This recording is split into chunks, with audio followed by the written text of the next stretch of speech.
And opinions expressed on Xplorers Secrets of the Truth or that of their guests or contributors are those of the speakers and do not necessarily reflect the views or positions of any entities they represent. All information on Xplorers Secrets of the Truth is provided in good faith. However, we make no representation or warranty of any kind, express or implied, regarding the accuracy, adequacy, validity, reliability, availability, or completeness of any information on this talk show or website.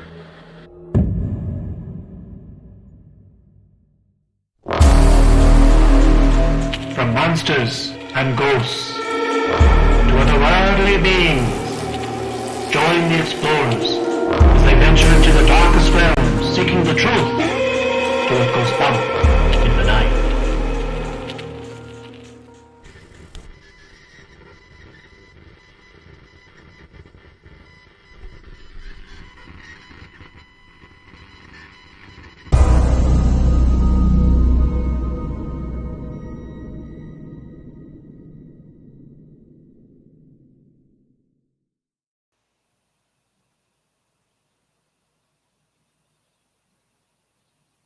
Welcome back to Explorers Secrets of the Truth, where the veil is thin, the static is heavy.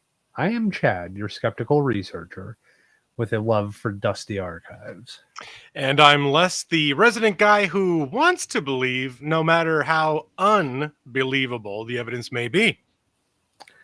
This week is episode 90, and we're diving into something a little different tonight. Not a single haunting or creature this time, but the history of shows that brought paranormal stories to the mainstream. Yeah, we're talking about the rise and, well, let's face it, the rise of paranormal television. There's no fall. It's from ghost hunting plumbers to celebrity seances and psychic detectives. These shows have shaped and continue to shape what we think of as the supernatural today. Mm-hmm. Let's take it from the top, static and all. Mm-hmm. So picture it. America, 1959. TVs are boxy, antennas are twitchy, and suddenly the show called One Step Beyond airs, claiming to reenact real paranormal stories. Now, that show was hosted by John Newland, who had this eerie calmness that made everything feel like it had to be true. From ghosts to premonitions to psychic visions, all said to be based on real accounts. Well, it was spooky before spooky was cool, really. Kind of like if the Twilight Zone had a cousin who believed in ghosts and also went to seances, right? Mm-hmm. Have you ever watched that show? No, I was gonna actually ask you because it's right up our alley, and I have never actually seen it. I think it's on Tubi. Of course, here we go, recommending Tubi yet for the millionth time. Well, you know what? It's free and it's fantastic. Tubi really does have everything. Yeah, I think it's... And we're not getting sponsored, by the way. Yeah, we don't get anything for saying this. Yeah, I think it's available on Tubi. I remember watching it somewhere, but I'm pretty sure 99% of the stuff I watch is on Tubi. I think I'm going to check it out tonight to see if I can find it. Yeah, it's a very good show. It has that... You could tell it's very early in television, but it is well scripted out and thought provoking. And I mean, some of it now, knowing 50, 60, 70 years later almost, that it was, fake and stuff like that. But I'm sure they were probably pulling from some eyewitness accounts or, stories that, the writers have been told at some point over their life. And then all of a sudden they created the whole drama around it. But it is actually a very good show. Yeah, like I said, I definitely want to check it out. And if it's on Tubi, I will be watching it tonight. Mm-hmm. Yeah, it's worth... I mean, it's one of those things, if you're going to watch this kind of content, it's worth a sit down. I mean, you don't have to watch every episode. It's not like it's a episodic show, but some of the episodes are pretty cool. Some of them are kind of hokey, and you kind of just like, oh, okay, I kind of get that was the craze of the time. Right. But good for the 50s. Oh yeah, not a bad program. Like I happen to like older stuff, so it really is a very good foray into seeing what people believed back then also Yeah. to be true. That brings us up then to 1977 and Mhm. Leonard Nimoy. Oh. Yeah, Spock, came in with In Search of, Mm-hmm. which was like a proto documentary of paranormal media covering things such as UFOs, Atlantis, Bigfoot, you name it. Well, yeah, I mean, it mixed like science-y narration with mystery, which was pretty awesome. And Mhm. it didn't always like hold up under scrutiny too. So it's not like it was 100% true and you know what I mean, totally fact. Um, but I mean, it did make you think, and I know there's a lot of researchers out there that is like their um light into the paranormal, or their stepping stone into, because a lot of the paranormals, like our age and older, we grew up on that stuff. That's what we remember from our youth, and that's what kind of intrigued us and inspired us to follow through on a lot of this stuff. I would honestly say that is probably the show that piqued my interest in Mhm. all of this. Yep. Yep. From the Loch Ness Monster episodes to Bigfoot and ghost stories and stuff like that. And I think it was back then, I remember watching it on PBS. Hmm. Yep. Like Friday or Saturday night, it would be on PBS. And I think it was one of those things like I spent a lot of time at my dad's dad and mom's house. Hmm. And at that time, and then even after my grandmother passed away, I spent a lot of time with my grandfather there. And that was even for him, that was something he could watch Yeah. that, I don't know where he felt or where he fell on any of these subject matters. I never really remember asking him. But the fact that it was like Leonard Nimoy, it was presented in a proto scientific documentary way, Yeah. and yet still, they Entertaining. did. Yeah, it was, and yet they still would kind of leave it to your imagination to make your decision on what you think of all of it. Right. Right. But I really do think that's one of the things that, if I had to point to something I remember besides going to the library and checking out the Loch Ness book a million times in a row and the Yeah. movie Ghostbusters, Oh yeah. I would say In Search of was definitely the thing that at least piqued my interest in learning about these things. Oh, for sure, for sure. Same here. Same here. I actually have it on DVD in my bookshelf back there. The funniest thing is, like, Uh-huh. you have that on DVD. I have Ken Burns' The Civil War Mhm. Teacher's Edition on VHS. Nice. You better get that archive because that only has a 20-year shelf life. Yeah, but I have all the original teachers documents for it and everything. Nice. That's Yeah, awesome. I bought it like yard sale or something like that for like a Mhm. couple of bucks. I mean, nobody has a VCR anymore, Right. but I just thought it was like, wow, you get the teachers edition with all the like the quizzes and stuff they would make up for the teachers and stuff. It's pretty cool. It came with a nice little booklet that went with it. That's awesome. Yeah. So now let's jump to 1980, to the Mhm. 1980s, right? Suddenly, paranormal content is creeping into prime time. Mhm. Oh, yes, that's right. Sorry, I got I got lost in I was watching the scroller. I'm like a cat with my attention span's measured in nanoseconds. I'm like, "Oh, the scroller." And I'm like, "Oh, shoot." You Well, kids with your hula hoops, your Zima, and your Dan Fogelberg records. your attention spans can be measured in nanoseconds. So, right, you were going to the 80s, and that takes us to Unsolved Mysteries with Robert Stack. That dun, dun, dun, dun, dun, dun, dun, dun, dun, dun, dun, dun, dun, dun. Chicago, 1985. A young boy goes missing. I remember that voice. God, that every time it would give me the goosebumps every time I I hear his voice. I was so hoping you would go with "Where's Joe Cooper." Yeah, yeah. Coop went to Disneyland. Oh gosh, yeah. He was the best. And actually, um, speaking of unsolved mysteries, we mentioned one of those episodes quite a few times on the show with the Gettysburg one with the Mm-hmm. and I still have them. Can you hear me? Because it sounds like my audio dropped through my headphones. No, I can hear you. No? Okay, Yeah, good. you're good. Well, maybe it's just my hearing going. You actually sound louder than Oh, you really? were. Yeah. That's weird. Not a bad Um, loud, just louder. I'll back up a little bit so I'm not blowing your eardrums out. I actually have those on DVD too, and I think you were going to borrow them the last time you were up because you wanted to try and find that episode. So Yeah, I want to try to find that one of these days that I can sit down and watch because I want to try to figure out what house it is. yeah, and then that way maybe we could get in touch with them and possibly investigate. Yeah. So now you think about that show, Unsolved Mysteries, right? Yep.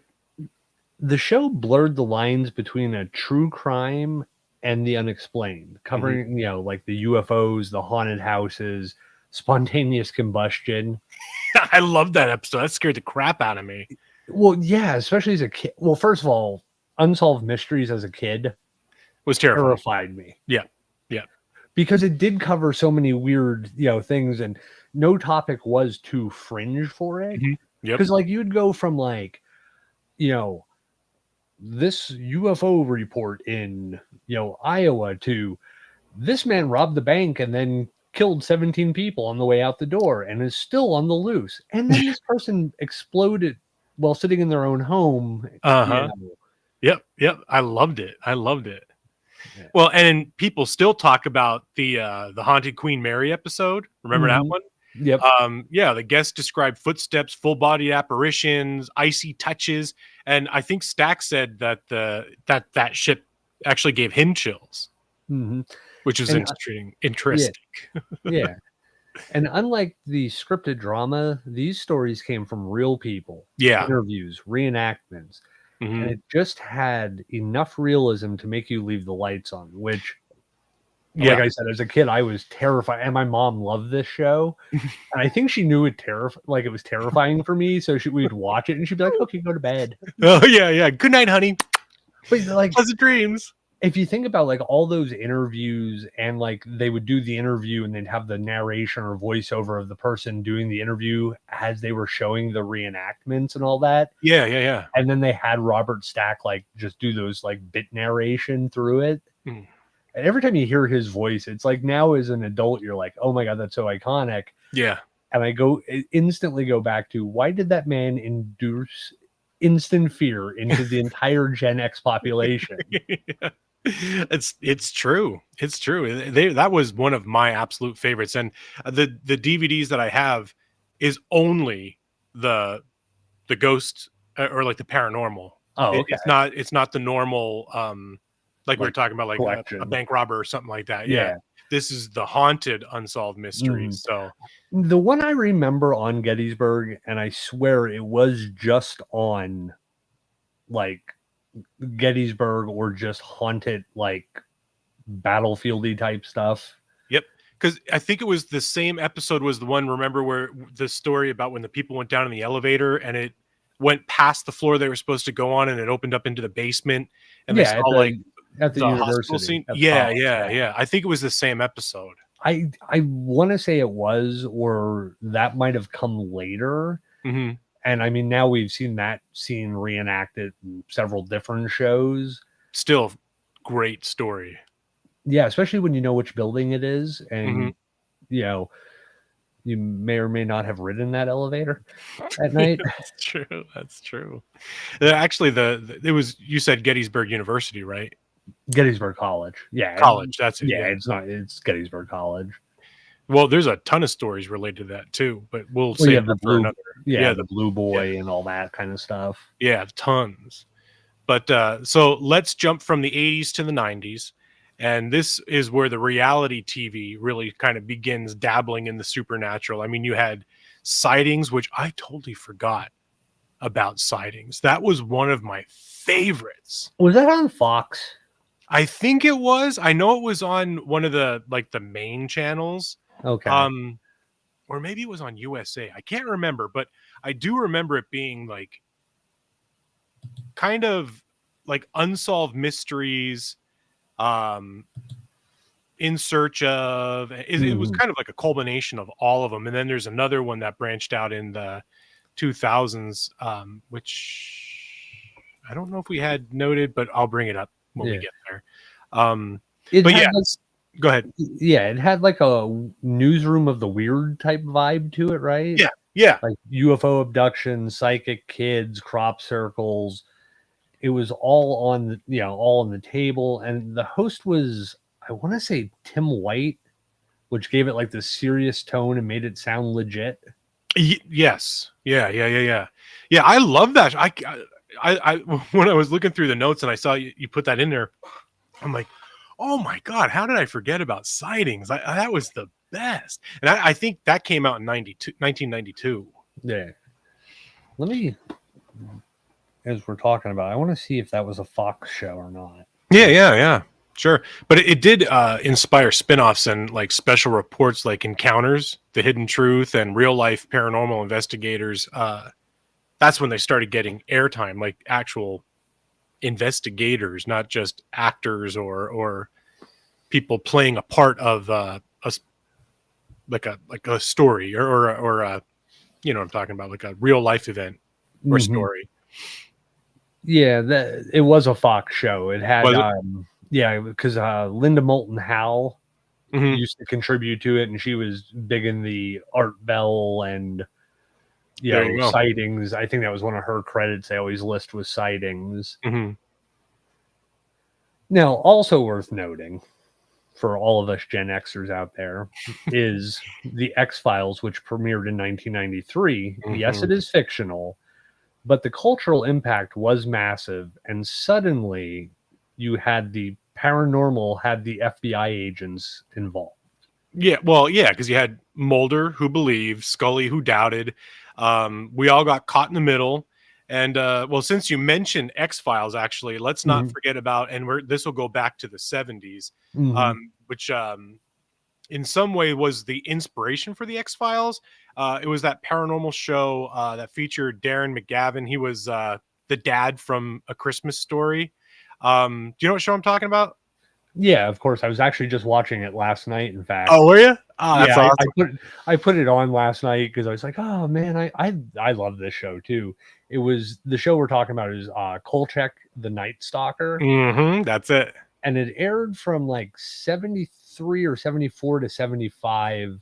It was a television series in which McGavin played Carl Kolchak, an investigative reporter for the Chicago newspaper who frequently investigated homicides with these seemingly supernatural causes. Right.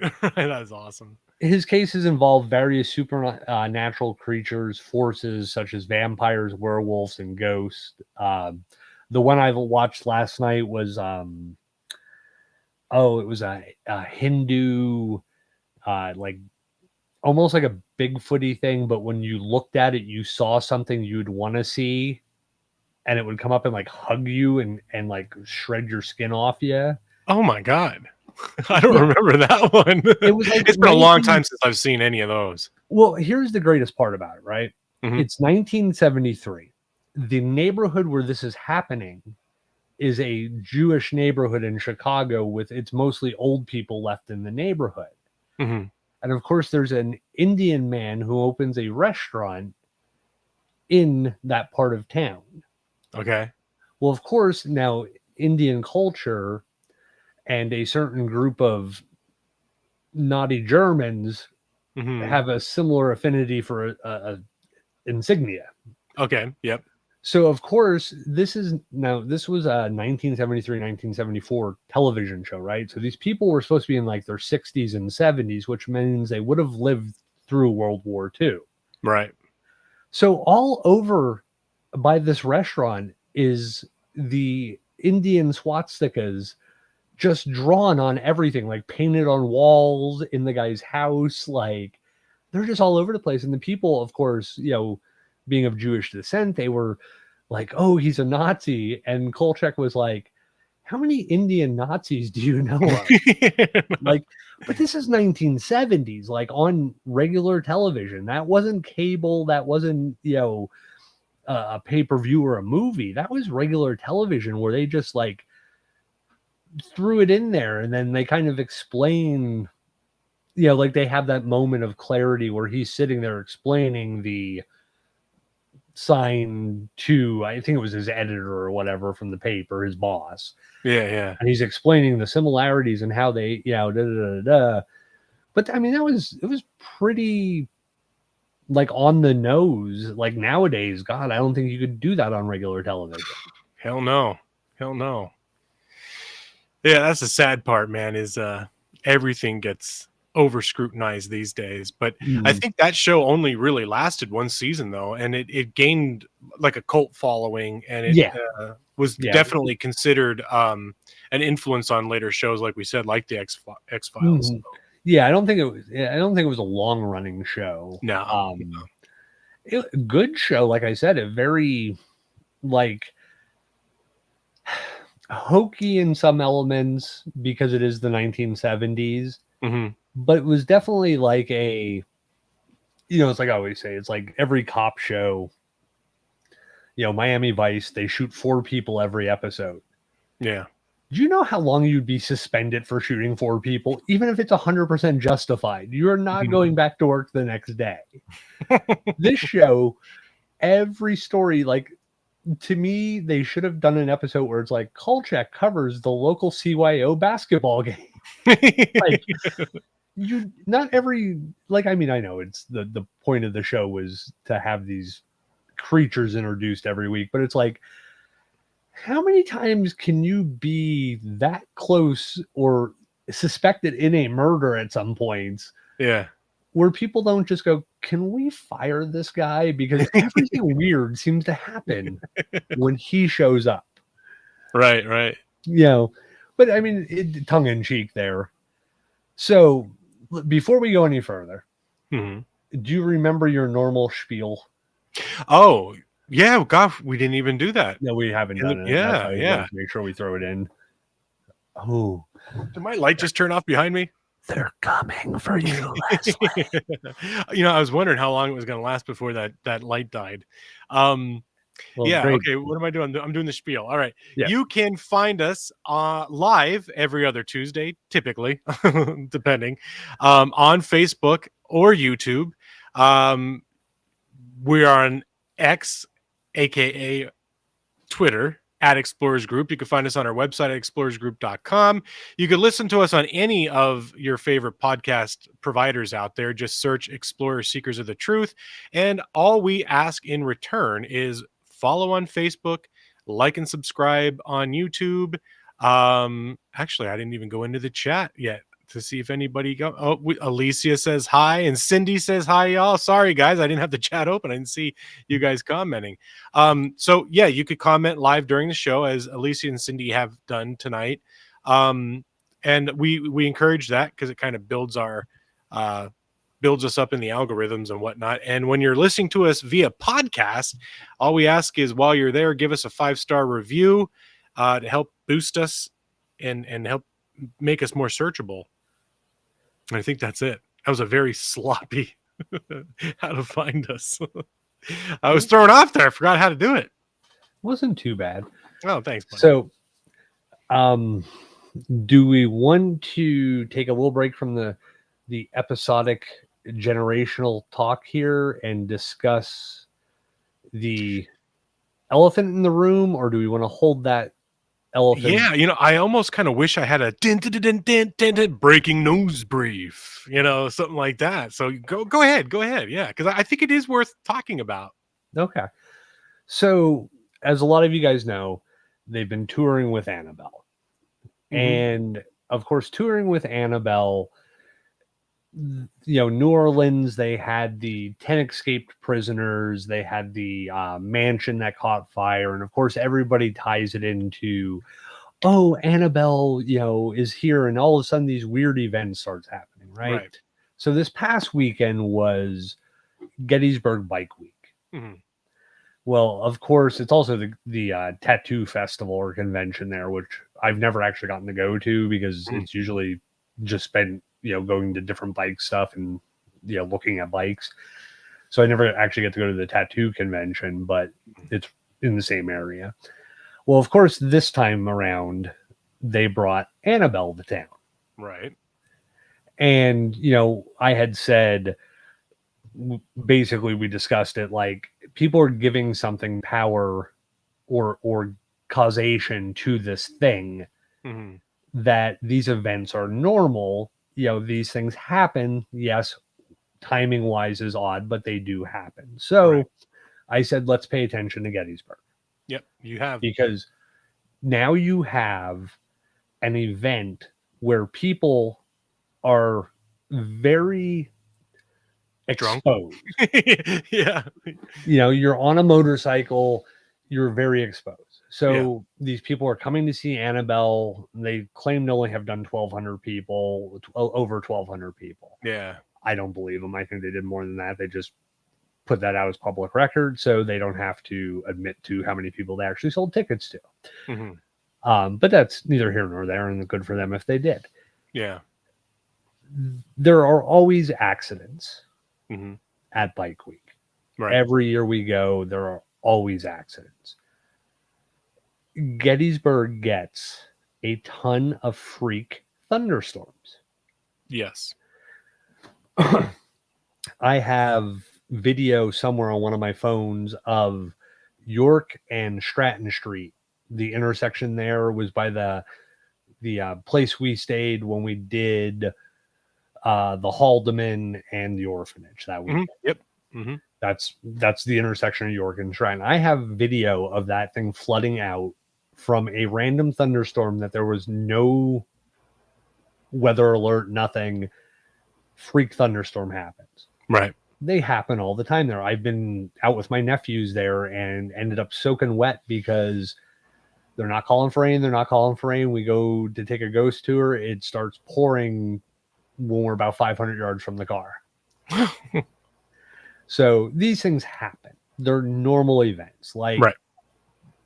I feel bad for any of the motorcyclists who do get injured as a motorcyclist, but these things happen. You have a ton of motorcyclists. You have a ton of people who don't realize it's Bike Week when they book their vacation. Right. We booked our wedding for Friday the 13th. Right. Not Wes's and I's wedding. We had that years before. Yeah, right. Keep those rumors going. That's right. Yeah. But we had booked our wedding for Friday the 13th. Not that we actually thought, oh, Friday the 13th, let's do that. No, it just happened to be that was the Friday that we could feasibly do it. Yeah. So we didn't know it was Bike Week. We booked a year out. We had no clue that was Bike Week. We showed up for our wedding and there's 5,000, 10,000 motorcycles all over town. We're like, oh, what is going on? And they're like, oh, it's Bike Week. I was like, first of all, I didn't know Gettysburg had a Bike Week. But we had just randomly booked that date. So you have families who are, this is maybe their once in a lifetime opportunity to come to Gettysburg. Mm-hmm. They book it. They don't realize it's the weekend after the reenactment. So they're like, oh, well, we don't want to go to the reenactment because you can't find a room usually. So they book, most families book their vacations a year, 9 months, 6 months out. So they book the weekend after. There'll still be people around. I'm sure there's still events going on. Little do they realize all the events are based around motorcycles, tattoos, and this year Annabelle. Yeah. So this year at Gettysburg, so far, there were 2 motorcycle accidents that have been reported on in that area, right? Mm-hmm. You have, like I said, probably 5,000 to 10,000 motorcycles on a Friday, Saturday, and Sunday there, right? Mm-hmm. Last month, June, in this about the same amount of time, they had 2 motorcycle accidents. Yeah. You have probably a tenth of the motorcycle population there, but you still had 2 accidents within a weekend. Yeah. So therefore, there's no drastic increase. Yeah. Right. I mean, I've seen there's videos of the kid back in like April driving into the back of a car on a motorcycle in Gettysburg. So these things happen. But of course, what's the thing you want to tie? Well, Annabelle was there, so there was these accidents. Well, no, every year there's accidents on bikes. Yeah. The month prior, it's summertime in Pennsylvania. People ride motorcycles. I ride a motorcycle. People do not pay attention to you when you're on it. Yeah. That's why, a lot of these bikes are out there with these super loud pipes and the guys are always revving them. Mhm. It's not because they feel cool. It's so you notice them and put down your cell phone and don't run us over. Yeah. So you have that. So we're talking about, let's look at things, right? Mhm.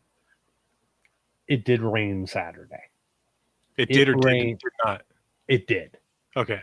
It was a torrential downpour on Saturday. I saw videos of where the new event center where they're hosting Bike Week this time was the barn, which used to be the old Boyd's Bear factory. Oh, yeah. Yeah, well, since that closed, they turned it into like a venue for events, and there's a restaurant and all this stuff. Actually looked like a good location for Bike Week and stuff like that. Yeah, I saw pictures. It looked amazing. Yeah, it rained Saturday. It flooded out a lot of areas that were paved and stuff like that, and it became a mud bog. Mm-hmm. It happened like that about 3 years ago. The year after the world shut down with the thing that you don't mention because it'll catch in the algorithm. Mm-hmm. It rained that year. We went on Sunday over to see my buddy Angel, who worked for the cigar shop and also hosts a very good cigar podcast called Burnt Lines, I believe it's called. You can find it on YouTube. If you can't, let me know. I'll send you a link for it. Mm-hmm. Good buddy of mine. We became friends at the shop. And like to this day, like on Saturday, he messaged me like, "Hey, are you and the wife up here? What are you guys doing?" Like, I'm like, "No, we're not. We're actually at a cigar shop, but we're not there." And he's like, "Oh, okay, sorry." I'm like, "Oh man, it's cool." Yeah. He's like, "Oh, we should go up." Good family, good guy. So it rained Saturday. It rains there. Like I said, I've been caught in. I walked from the Gettysburg Hotel all the way out to the Peach Orchard. Jesus. Oh, I love walking like that. Especially like I'll tell you the circumstance. I knew it was going to rain, and the wife had a large interview at that point. Mm-hmm. So I was like, well, first of all, they paid for the hotel room too, which was nice. So we didn't have to. And this was, back when we were first married. So I walked all the way down and I knew it was going to rain. Well, by the time I got to the PA monument, it started pouring. Mm-hmm. And I was like, oh, I could hang out in the PA monument. And I'm like, it's not going to stop raining. It's like hours of rain. I go walking. Now, at this point, once I leave the PA monument, I'm pretty much the only person out there. Like, you'd see a car every so often, but you were legitimately like one of the only souls above ground walking that still had a flesh coil. Mm-hmm. Get out to the Peach Orchard, and I can smell. Now, you know me, I smoke cigars. I love cigars. I was smoking a cigar, right? I could smell coming through the Peach Orchard, the way the wind was blowing. Yeah. Tobacco, like a cigar smoke. Mm-hmm. Not the cigar I was smoking. I was smoking a CAO Brasilia, which has a very distinct, has a nutty flavor. Very good. I love that cigar. If anybody ever wants to buy me any. I could smell like an old, what I picture an old man cigar to smell like. Not bad, just like that old time tobacco-y smell, like probably better tobacco than we have. Yeah, I was going to say more natural. Yeah. I could smell that coming from the Peach Orchard. I started walking around in there and there was nobody there, but I could smell it every so often. I would just get a puff of it. Yeah. Like somebody was like, and blowing, and I would just get a whiff of it. It was one of the greatest. I'm not saying it was paranormal. I'm just saying it was a great experience. Yeah. Weird. The time I made it back to the main road, and the Park Service ranger pulls up to me and goes, "Sir, would you like a ride back into town?" And I looked at him. I said, "I'm already soaking wet. I'm just going to keep going, but thank you. He's like, what? I mean, I could give you a ride. I mean, it's okay. And I'm like, no, I'm good. I'm drenched at this point. I have my Camelback on. I'm soaked between sweat and rain because, it's humid as could be. Oh, I'm soaked. And he's just like, oh, okay, sir. Well, if you need anything, just stop at one of the houses and get one of the Rangers. They can give you a ride back. And I'm like, I'm good, bud. Thank you, though. That Ranger did not exist. No. Right. But so these things happen, right? Yeah. And of course, there's all this legend that goes with Annabelle. Mm. And I've made it my personal crusade to dispel a lot of it. And this is part of why we're talking about it. There was a death associated with Annabelle being there. Mm-hmm. The reason the death is associated is it was one of the New England paranormal research people that was helping run the tour. Mm-hmm. Now I feel bad. The man died. He wasn't that old. I think he was. No, he was only like 54 or something like that. Yeah, he wasn't that much older than us, I think. Mm-mm. Very sad. Yeah. Like, he's got a family. My thought and my question is when does this become part of the mythos of Annabelle? Like, do they wait 6 months, or the Chicago dates they have coming up in the fall to say, oh, well, last time we took her out, you all heard what happened. And I'm not saying they're going to put this man's name out there. Yeah. But when do they become okay with saying, well, y'all heard what happened? Yeah. And let's face it, and we've talked about this before, a lot of people in paranormal cryptozoology are not the healthiest people. Right. Yeah. If you're a paranormal investigator, you're staying up late at night, you're probably drinking energy drinks, and when you have to be awake during the day, you're constantly fighting the quote-unquote paranormal hangover. Yeah. Which is just a lack of sleep or disrupted sleep pattern. Mm-hmm. Right? And this guy was traveling a lot. He's probably, being in Gettysburg, he's probably also, you're on the road, so you're not eating healthy to start with. Mm-hmm. But you're also in Gettysburg, and you have this window where you're working, and then it's like, well, they want to do a ghost tour of this place, and they're willing to, people are willing to pay X number of dollars to come with you and the group, and da-da-da-da. So these people are probably burning the candle at both ends. For sure. And he's probably been doing this for, he was somebody who spent a lot of time with Lorraine Warren and towards the end of her life. And he's also one of the people that was, highly protective of their legacy. Right. So, I'm sure he was probably doing a bit more work in that end of it and dealing with more people and a lot more stress because. And he probably was one of the older team members too. Yeah. Not that 54 is old, but yeah, but even so, like if you're burning it at both ends, I mean, at a certain point you run out. Yeah. And I hate to say it, but it's kind of like Bill Burr, the comedian. One of his most recent shows was the Drop Dead Age. Yeah. You know what I mean? Like for men, he was saying about like for men, once you hit 50, you've officially entered the drop dead phase of life where men would just drop dead at any point for no apparent reason. You know what I mean? Because that's just what happens. Yeah. I just don't want to see this tied to this mythos, like this legend of her. Like, I don't know. I would hate to see them try and profit off it. Well, and it's going to get that hushed tones statements from people who are involved, like, well, he spent a lot of time around her and he was always part of the team that traveled with her. So, they may not say that in the public, but they're going to say that to small groups of people because, of course, we all know the trustworthiness of the people involved in this whole scenario. Yeah. Yeah. they're going to make those statements here and there, or talking to a few people at an event, and then all of a sudden, well, those people are going to run back and say, X said, da, da, da, da, da, and that's why it happened. Yeah. They don't have to directly say it; they can indirectly imply it, and then all of a sudden, it becomes fact. Right. Right. So my question really is, like, when do they start using this?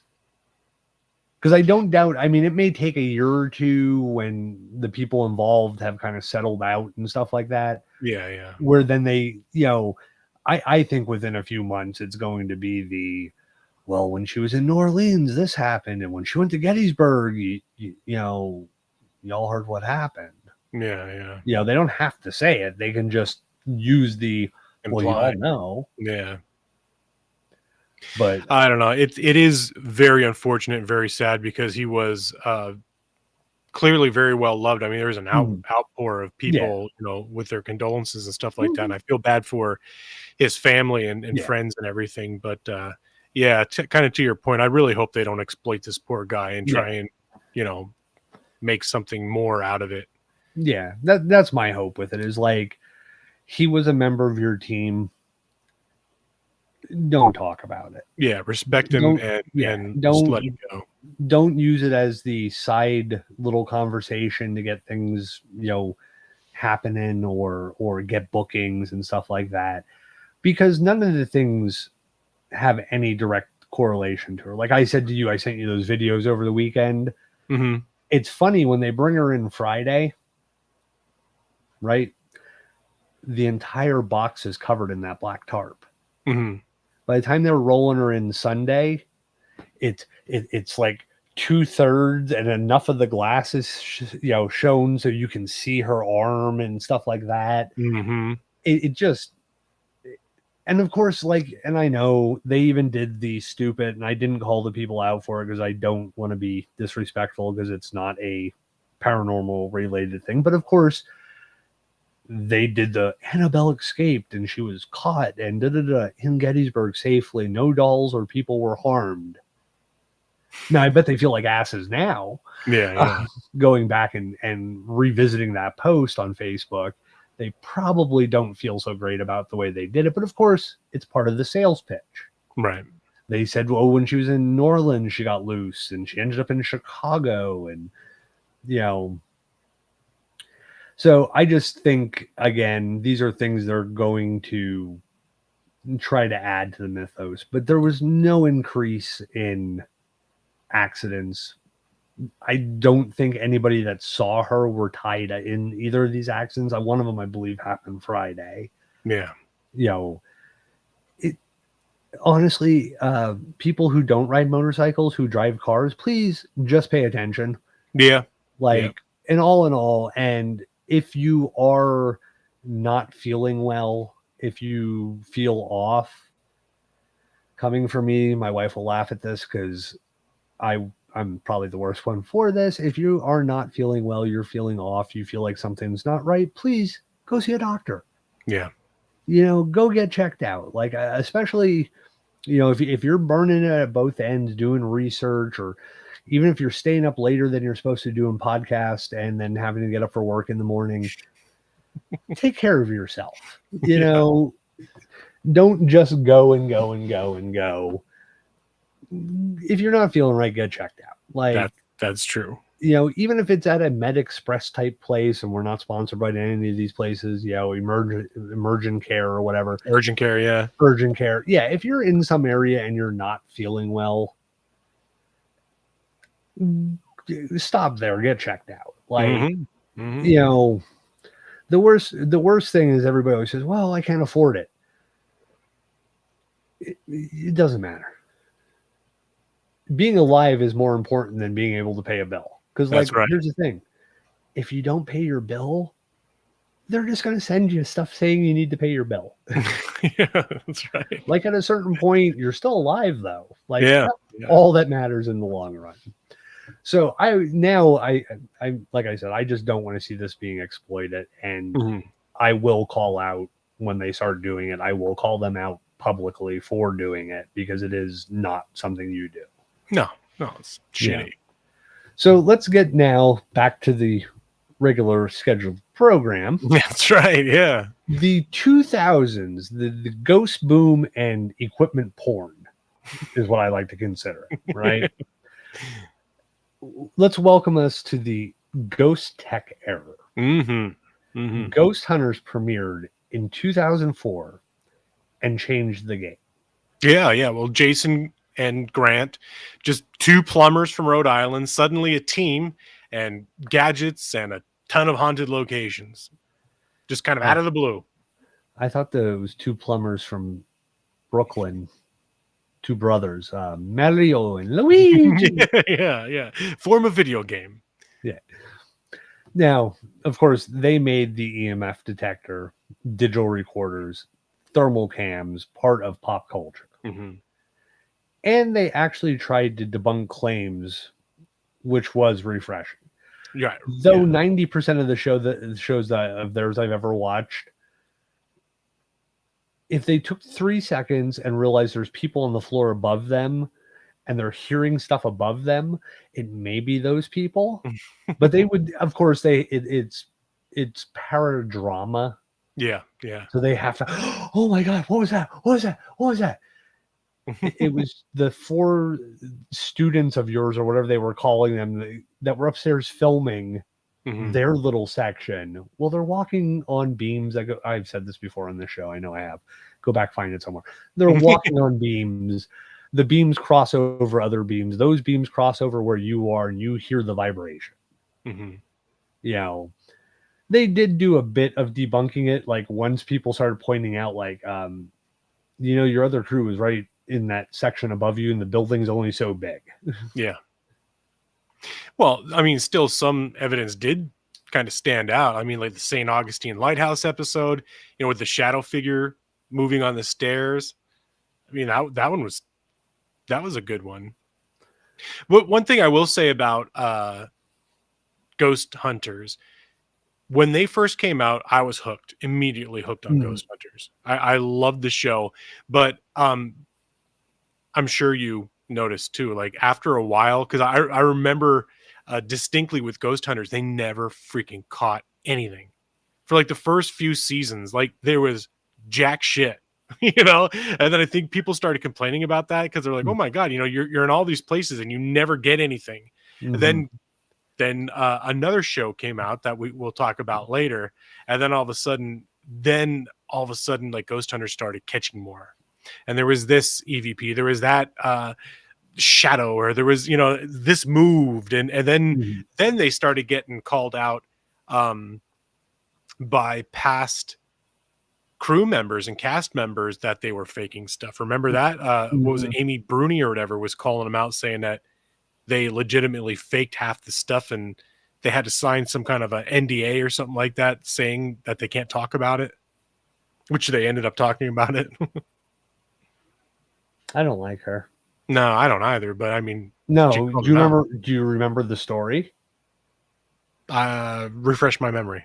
We got bumped so she could do an investigation. That's right. Yeah, when we were in Gettysburg. Yeah, They were there that same night. Yeah, and they screwed us over. Yeah, they got it when we were supposed to have it, and then she was standing across the street with the group, and I just wanted to go to the store, get eggs, and throw them at her. Now, look at me. I'm sorry. I'm a very angry human being, I guess. You're good. Meanwhile, back at the show, yes, Paranormal State debuted in 2007 and brought in a younger, edgier vibe. Plus, Lorraine Warren herself made appearances, adding some major credibility for the believers.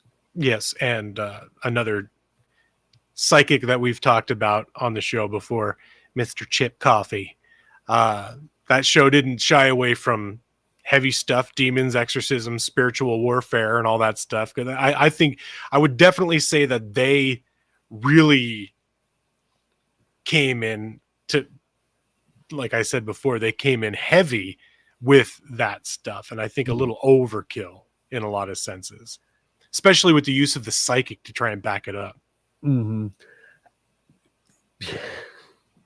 You know my feeling on Chip I Coffey. do know.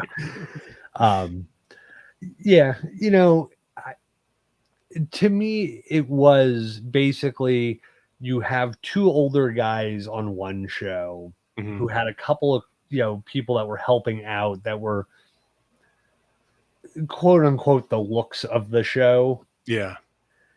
And then it got to the point where like you need something to attract that college kid. Yeah. And that's when they roll out Paranormal State and they start using how they started their club at Penn State. And, they had Chip Coffey and they had Lorraine Warren and they had coffee talks with Lorraine. Or, oh no, that's what he's doing now. Never mind. That's right. Yeah. I believe that. Yeah. But, so coincidental with everything going on. With a new movie coming out and Annabelle touring the country and Ryan Buell being involved. Oh, Chip Coffey needs a part in all this. He needs a little coffee money, if you will. I need me a scone. He needs a new scarf. Yeah. So I was never a fan of Paranormal State. I think they played up a little too much on the characters. Yeah. They less about the actual investigation and more about, I had this personal experience too when I was younger. Like, it's okay to identify with your witnesses. Yeah. But it was almost like, hey, and I'm not saying they did this, but it almost felt like, hey, we want you to say something about a dark shadow in the corner of your bedroom that walked across the room so we can bring up his story and he can tell his story, on air. So it lends credibility to you because he's also seen this, but it also then makes him the paranormal expert of stuff. I watched a few episodes. Of course, I watch any episode that involves Gettysburg. It's just I have to watch it because I love to see some of the falsehoods they put out there, and I'll be honest with you. I didn't mind that show when it first came out. I watched it, whenever I was able to catch an episode. I think Katrina Weidman was part of that crew originally, and then she branched off to do some shows with Nick Roth and Jack Osborne and stuff like that. I like her. She's kind of cool. Like I never really had an issue with her. There was the one. What was the one? Sage. Was it Sage? Sage. Yeah, Sergey or something like that. Yeah. It's something. Yeah. I couldn't stand that fucking kid. And Ryan, I thought was okay in the beginning, but then once I found out all the shady shit he was doing, I'm like, all right, you just screwed any kind of credibility you could ever have in anything in entertainment at all. You know what I mean? Not just paranormal, but anything. Mm-hmm. So in 2010, things explode, right? Mm-hmm. You had Ghost Adventures with Zach Baggins. Locking himself into haunted places and yelling at ghosts. His style, yeah. And I put a heavy emphasis on this. Dramatic, right? His evidence, controversial, but you remembered it, right? The brick that flew in the Goldfield Hotel, still debated today. And personally, say what you want about those guys, but that had to be probably my favorite piece of evidence and my favorite Ghost Adventures episode to date. The fact that it was raw amateur at the time, because they did that before they had any kind of contract or any kind of show. That was just them going out and trying to film a documentary. Like they didn't have a deal. They didn't have anything at that point. It was three guys that got together. I mean, Aaron was a UFC cameraman prior to that. Yeah. And the fact, like, there was undeniable fear when they like literally they ran and jumped out windows to get out of that. Like it was the blurry, like the way they were screaming was a primal fear. Yeah. when they saw that brick fly in the board and all that. Dude, I'm getting goosebumps thinking about it right now. That, I mean, we tease Zach and like his Baby Gap t-shirts and stuff like that, but that will probably until something new comes along, that I still think is my favorite documentary of or documentation of anything caught on camera in the paranormal realm. That to me is, I think that's real. I think is 100% legit. Mm-hmm. My favorite piece of evidence from them, surprise, here it comes. The train depot in Gettysburg. With the full figure, body operate. Yep. Walking across the therm, the flare camera. Yep. Again, debatable. Like people can say, oh, well, it was this, and they use this to trick the sensing, the forward-looking infrared to see these colors. And if they did that, they did a lot of work for something they've never returned to. Mm-hmm. As far as I know, they've never come back. Yeah. There's never been another Gettysburg episode. With Ghost Adventures? Yeah. No, I think you're right. I don't think they ever went back, but they got a shit ton of stuff. Yeah. They got the chain swinging in the basement at the Jenny Wade. Yep. And then I think there was they got the EVP that said I'm pregnant or something like that. I think that might have been, yeah. Yeah. So I mean, again, one of my favorite, if not my favorite, paranormal ghost hunting show. And it's been on forever. Like, yeah. Oh yeah. Yeah. What are they in their 16th season or something? Or probably 26. in the 20s. Yeah. 26. Yeah. Somewhere around there. 26. I mean, they've had spin-off shows and stuff like that. I used to like when they did like the live ones and stuff like that. Well, actually, speaking of their spin-off shows, they did that Ghost Adventures house calls, and they actually investigated the home to one of our very good friends, the Schaefer family in Emmaus, PA. We went to college with the husband from that family, Jeremy, and great people. I love them, and their episode was sad at the end. Yeah, but so it's crazy. Yep. Now, then there was Dead Files, right? Yeah. A psychic and a homicide detective separately investigate the same locations, then compare notes, sometimes with eerie similarities. I will also say sometimes heavily edited what the historian said to make it sound like they said these things, because another tied to a television show. I grew up in front of the house that they investigated. Oh yeah, the plague house. Yeah, the claim from the Spanish flu. I also am friends on Facebook with the town historian who they interviewed for the show, who criticized them directly after the show aired for editing his historical account of what that house was. First of all, that house was not there. The doctor's house is the brick house I'm terrified of and have been terrified of since I was a child.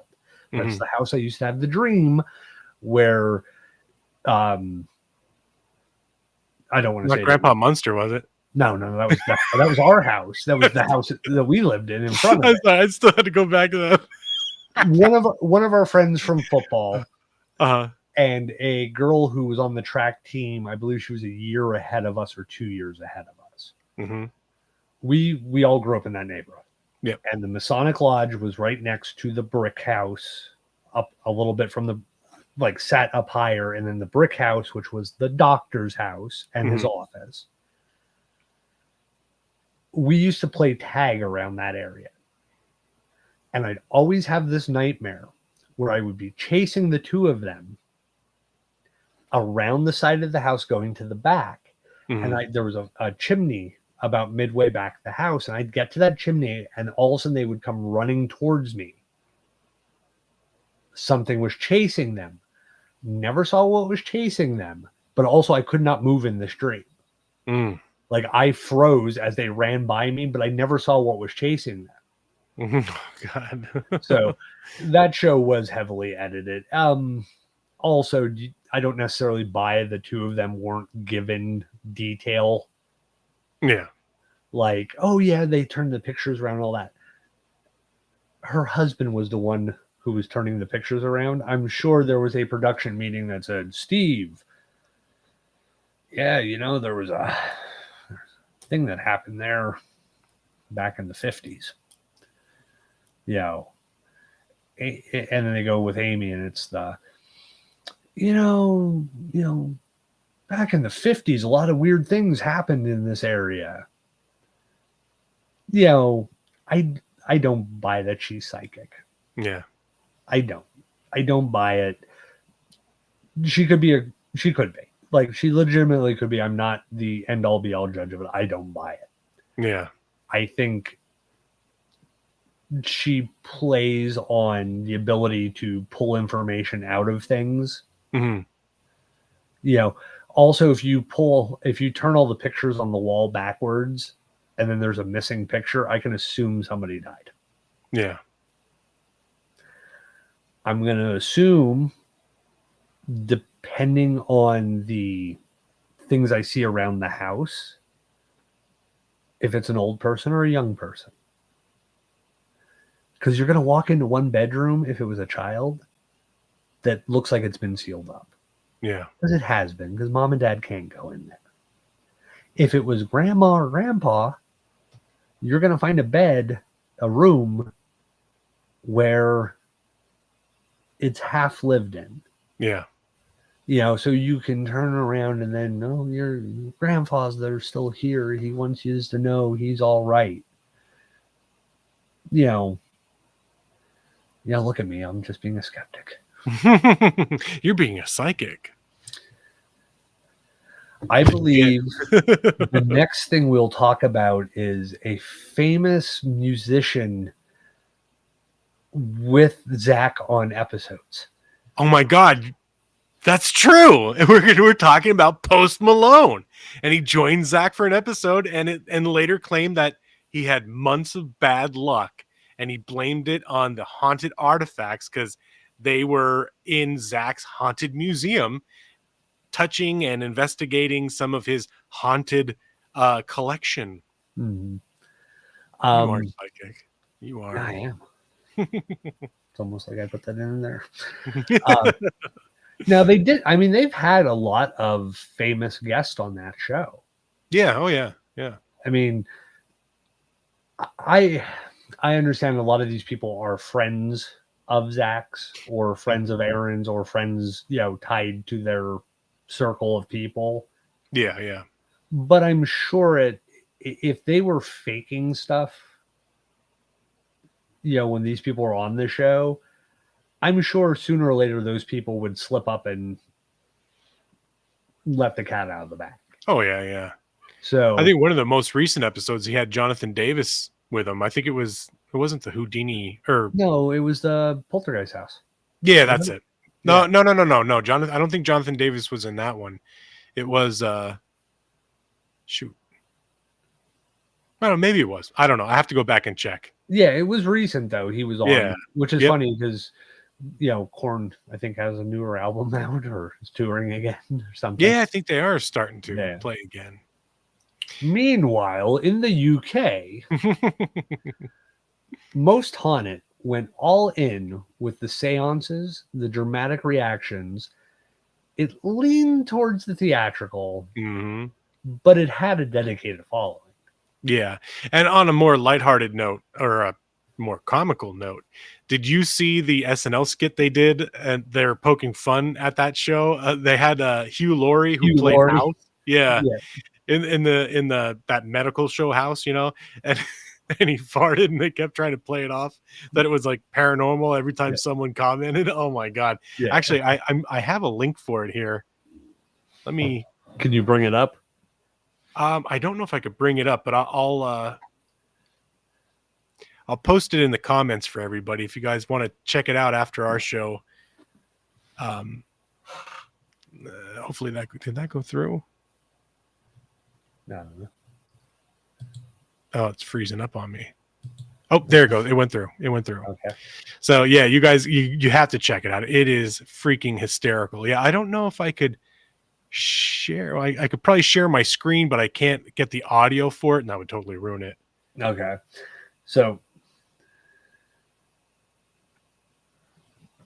Oh, there's two. Actually, before we go any further, in the 2000s, there was another show that was more along the lines of In Search Of, that was one of my absolute favorites. And I didn't want to leave it out because I wanted to give credit where credit is due. Monster Quest. Not necessarily ghosts, but like Bigfoot and Loch Ness and all the cryptozoological creatures that we talk about too. That was, without a doubt, still is one of my absolute favorite shows on our followed topics. Mm-hmm. Go ahead. I was gonna say, in the 2010s, didn't they remake In Search Of? Or is that more recent? Monster Quest? No, In Search Of. They made. Oh yeah, they did, and they did it with the guy who played Spock in the new Star Trek movies with Chris Pine. I can't remember his name. Yeah, but it was the newer Spock that was hosting it, and it wasn't really. I mean, there was some paranormal. It was a little bit more of a mix of. I think one of the episodes was like superhuman strength, like when you get in somebody was in a car accident and they were trying to get them out and they ripped the door off and feats I get in the car every morning. I know, right? Pay hell for my door frames. It was good, but it wasn't really paranormal. It was more supernatural, but not the supernatural where we cover. Mm-hmm. Or superhuman, I guess. Yeah. So now we're going to get into the 2020s, right? Mm-hmm. With streaming and methodology. Yeah, that's true. So we're in the streaming age, and shows are a little slicker. Episodes are longer because there's, like cable, you only had a time slot that you could fill. But with streaming, I mean, there's no end. I mean, that's why it's binging these days, and teams are actually going deeper with a lot of things. And again, like with the tech, there's a bunch of new stuff that they're bringing out and different types of procedures, I guess, that they're trying to do. Yeah, there's different methodology that they're coming up with nowadays. Yeah. Which, I mean, hey, some of it is no different.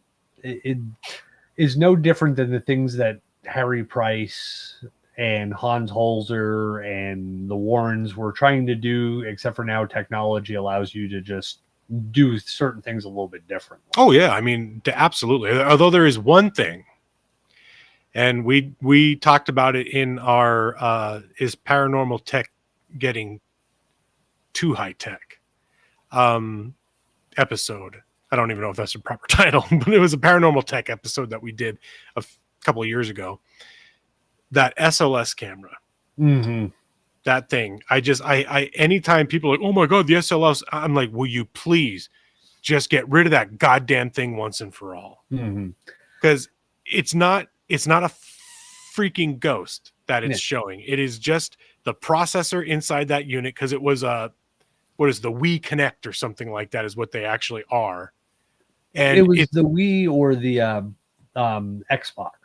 Yeah, one of them has it's the thing that motion capture. Yeah, so it's just looking through the shitty pixelated view that you're trying to look through at night, and it's literally like all the little fractals and pixels and all that stuff that it's on. It's just trying to map out any kind of a shape. It's almost like pareidolia or whatever it is for the Kinect, and it's just trying to put something where it's not there. That's why, and it's a processor. It's a now they may have changed it with more modern versions. I don't know, but it always looked like the ghost was sitting there running in place because it's running off of a game, and a lot of those Wii Connects or Xbox Connects were sports games where it would map the Yeah. person and you would run, and then the avatar that you were running against would run. So it's mapping you, and it's also mapping this avatar, and the avatar's running, and that's why Yeah. the one would be standing still and the other was like doing all these weird things. And it's I Yeah. just wish they would do away with that goddamn camera. Yeah. I mean, it's how many times, like, I mean, not that we play video games that often anymore, but how many times have you been playing a video game with the kids that have something like that and it's not being used as paranormal, and you go to throw and all of a sudden it doesn't read you throwing because you're moving too fast? Yep. But then also you'll be sitting still and all of a sudden it'll read that you did something. Yep. You know, so Exactly. that's one of those things. I think it was has paranormal tech gone too far? I think was the episode. Yeah. I just think it's a waste. And I think it's one of those things where we need something on these TV shows. And I see people selling them and ghost groups posting their videos because they're posting videos because they think, well, if they capture it on this show and we use one, we're like them. And if we capture something, we're going to get famous too. And it's like, it's not evidence. Yeah. You know, at best, it's like every one of them is always doing the, Mm-hmm. Yeah. Yep. you know. So There's a few pieces of equipment, not to keep dragging on the equipment thing, but there's few pieces of equipment that I feel is worthwhile. The EMF detectors, because I mean, it's just picking up a frequency. So it's you're not faking that. Digital recorders, it's, you know what I mean? It's only picking up what it hears or what is it's sensing. Cameras, still cameras, video cameras, and thermals, because that's looking at a spectrum that we can't see regularly. So, and again, it's not going to project anything. It's not going to put anything there that shouldn't be there. It is just giving you the data that is picking up, you know? Yeah, I agree with you there. I think keep it as simple as possible. It's like using phone apps and stuff like that. Yes, they are fun as little tricks and stuff like that. Novelties. To sit around and play with. But you also cannot rely on the fact that your phone does have a GPS in it and maybe sending a signal, and the signal you're using an app, and that app uses the signal and then pulls up background information about a location. Yep. Yeah. There's smartphones for a reason, you know? Yeah. Do you want to tell everybody where they can find us one more time, and I'll be right back? Sure. You could find us every other Tuesday, providing we actually go live on every other Tuesday, on Facebook and YouTube. You could listen to us on your favorite podcast providing platform. We are on X at Xplorers Group. You can find us on our website at explorersgroup.com. While you are here, all we ask is you like and subscribe on YouTube, follow us on Facebook, and whenever you are listening to us on your favorite podcast provider, give us a 5-star review. Chad and I do all this stuff on our own. We fund everything out of our pocket, and all that we ask is you guys just help us out with your support. We're not asking for money or anything like that. We're just asking for kindness, I guess is how I could put it. And we will be hopefully doing our bonus show, Dead Air. I'm hoping we could get one out this Saturday. I'm going to be away for a little while, so I don't know if this Saturday is going to happen. If not, it'll be released next Saturday, and then we'll have our normal live show in 2 weeks from now.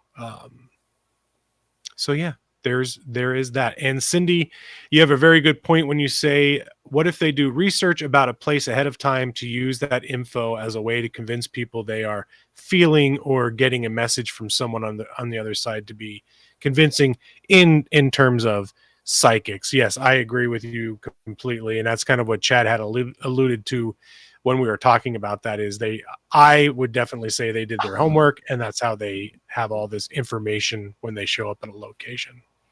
But now Chad is back. So let's continue on with the 2020s streaming and methodology. Yeah. So Netflix has one 28 Days Haunted. Mm-hmm. Took the Warrens theory. It takes 28 days to fully pierce the veil and put it to the test, isolating investigators and long-term exposure.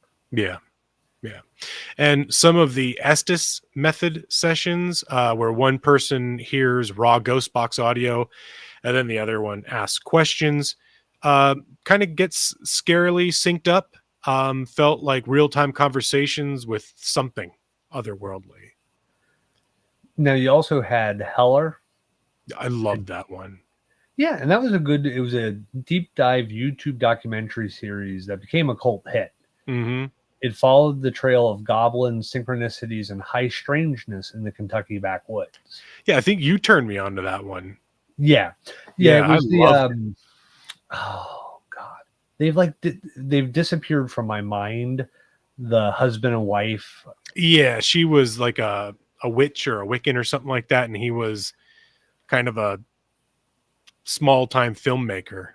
Yeah, and they have the reason I knew who they were was they have like an occult museum,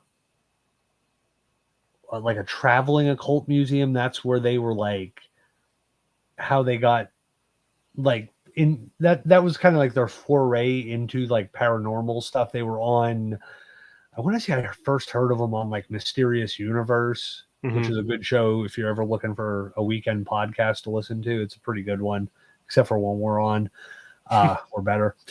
We're not Australian also, so but they, I think that's where I had first heard of the couple, and I can't for the life of me I can't remember their name now. It escapes me too, but that little docu-series or whatever you want to call it, that was good. That was good because it started off with like I guess like a kind of a cryptic email that they got about these goblins, and then it ended up going on to kind of like these backwoods secrets from the township and the, I guess, like some local political figures, and it got interesting as it went on. I don't want to give too much away because it is definitely worth watching. I really enjoyed that show. Yeah, it was good.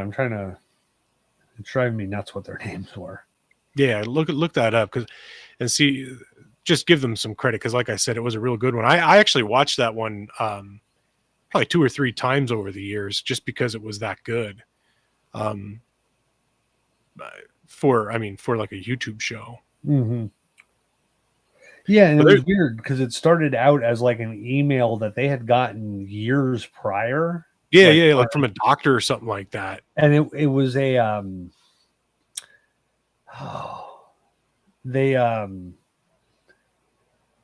he was part of a paranormal group before they had met or something like that. Yeah. Yep. And it was in an old email like for that paranormal group, and he had looked like for some reason had went into the email and saw it and then started reading it and was like, oh, this is kind of interesting.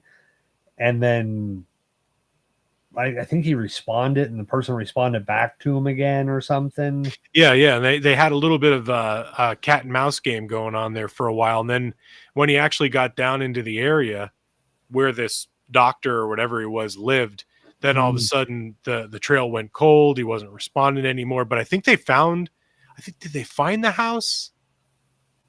Or they were just about to find where the house actually was, and then the trail went cold, and then they were just kind of driving around the area and talking to people. Some people would give them information, other people were tight-lipped about it, but it was really good. I enjoyed it. Yeah, Greg Newkirk and Dana Newkirk. That's it. There you go. And of course, I read season 2 synopsis trying to find their name, and it mentioned somebody, and now I'm sitting here with chills. Oh gosh, okay. Yep, That's that guy. Thanks. That's right. So and BuzzFeed's Unsolved Supernatural brought levity to the genre. Ryan, true believer, Shane, diehard skeptic, kind of the perfect combo. That's another one to check out. That one's really good too. I think I've watched a little bit of that one every now and then. Mhm. Not that I've sat down and watched a large amount of it. but- Yeah. So let's get into final thoughts. Mm-hmm. Evidence or entertainment? Well, I'm sorry. Yeah. Go ahead. No, go ahead. No, I was just gonna say when it comes to Hollywood, I mean they're in the entertainment business. So for me, it's I think they start out wanting to be legit. I think they start out wanting to try and find the truth or show the truth, but once Hollywood gets their claws into people or a group or take over a show, I think it's all entertainment value. I mean, look at Finding Bigfoot. I mean, we didn't mention that show, but you take like Cliff Barrickman, Bobo, those two in particular are diehard investigators. I mean, they've been on a few different shows before Finding Bigfoot came out. I think they were actually on a few episodes of Monster Quest. And you could tell that those dudes have a 100% legitimate passion. But unfortunately, once Hollywood took over and you have Matt Moneymaker, I mean, Jesus Christ, he lives up to his fucking last name. You know, I don't take that dude seriously. Like he was an entertainment lawyer or some shit like that beforehand, and then he started this, and that dude I don't trust. Yeah. But Cliff and Bobo, they were diehards. Their hearts were 100% in it. But that show, and Renee, I loved Renee, but God bless her. I mean, she couldn't do anything legitimate or scientific because that show just kind of made them out to be idiots. Mm-hmm.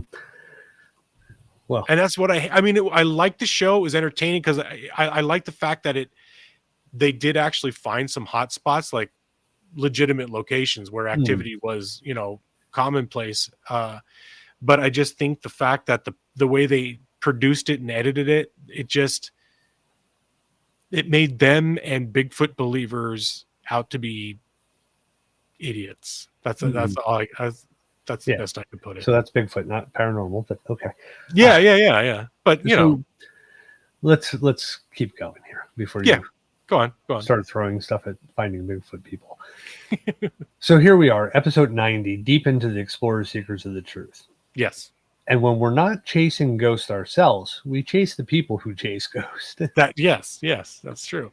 And what's the best evidence we've seen? I mean, the shadow in the lighthouse, the voices on the Estes methods, the Queen Mary tapes. But the best part, these shows made it okay.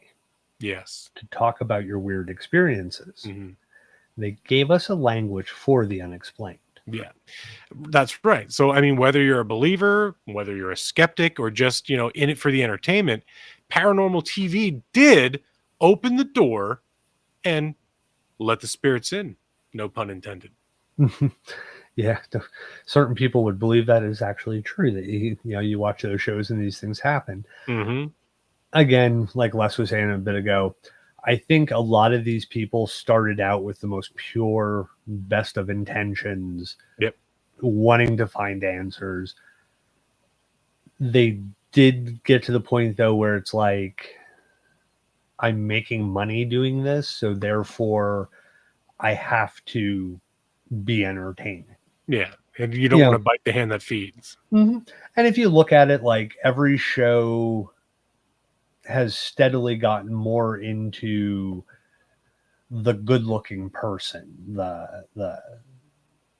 You started out with, Jason and Grant, not exactly two lookers. Yeah, two average Joes. Yeah. Then you got to Zach with his Baby Gap t-shirts and stuff like that. So and his spiky gelled hair. Yeah. Well, this does bring us to the end of our evening. Thank you for tuning in to episode 90 of Explorers Seekers of the Truth. Mm-hmm. If you got a favorite paranormal show or a moment that gave you goosebumps, send it our way. Yes, and like I said twice tonight in the show, hit that subscribe button like Zach Baggins busting down a haunted asylum door. And we will be back in not next week, the following week. Yes, I don't know the date. Yeah, 2 weeks. 2 weeks. 2 weeks Yeah. from now, basically. That's right. With more mysteries to unravel and more truths to seek out. We will be discussing, since we did TV this time, we are going to talk about Voices in the Night, the history of paranormal radio. That's a goodie. Oh, and that's the next live show, right? Live show, yep. And then we do have a dead air coming up, but with going away, I don't know if it's going to be this Saturday. When you had left, I said I don't know if it'll be this Saturday or the next, but we will get it out as soon as we can. So, that said, stay spooky, truth seekers. That's all from us. Good night, everyone. Good night.